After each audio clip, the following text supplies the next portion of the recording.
বেগুনের একঘেয়ে তরকারি বাতিল করুন। আজই বানিয়ে ফেলুন ঘরে সুস্বাদু বেগুন বড়ার ঝাল। এখানে এসো তাহলে ঝটপট রেসিপিটা দেখে নেওয়া যাক। এখানে আমি বেগুনগুনিকে একদম ছোট ছোট করে ডুমো ডুমো করে বেগুনগুনিকে কেটে নিয়েছি। একটা বাটির মধ্যে নিয়েছি, দিয়েছি 3 চামচের মতন বেসন, দিয়েছি 2 চামচের মতন চালের গুঁড়ো, অল্প দিয়েছি ধনে পাতা, কাঁচা লঙ্কা, আর দিয়েছি এর মধ্যে গ্রেট করা একটু আদা, আর দিয়েছি এতে হলুদ গুঁড়ো, ধনে গুঁড়ো, জিরে গুঁড়ো, কাশ্মীরি লঙ্কার গুঁড়ো, কিছুটা গোটা জিরে, অর্ধেক পাতিলেবু, আর দিয়েছি এর মধ্যে স্বাদ মতো নুন, অল্প একটু চিনি দিয়ে খুব ভালো রকমভাবে মেখে 5 মিনিটের মতো রেখে দিয়েছি। এই দেখো মাখাটা কমপ্লিট হয়ে গেছে।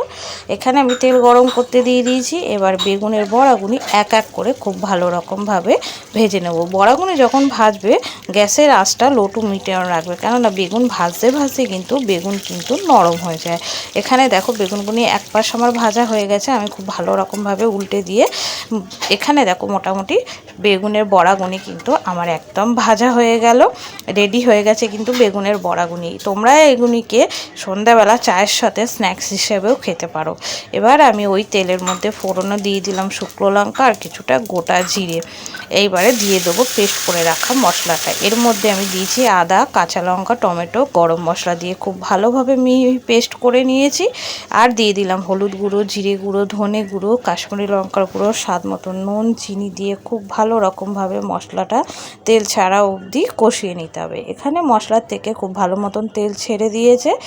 আমি পরিমাণ মতন জল দিয়ে ঝোলটা ফোটার জন্য রেখে দিয়েছি। ঝোলটা এখানে আমার খুব ভালো রকমভাবে ফুটে গেছে। এবারে আমি বেগুনগুনিকে বেগুনের বড়াগুনিকে দিয়ে 5 মিনিট খুব ভালো রকমভাবে ফুটিয়ে ওপর থেকে দিয়ে দেবো গরম মশলা আর একটু ধনেপাতা। হয়ে গেল আমার একদম রেডি গরম ভাতের সাথে দেওয়ার মতন বেগুনে বড়ার ঝাল। রেসিপিটা যদি তোমাদের ভালো লেগে থাকে লাইক, কমেন্ট, শেয়ার করতে একদম ভুলো।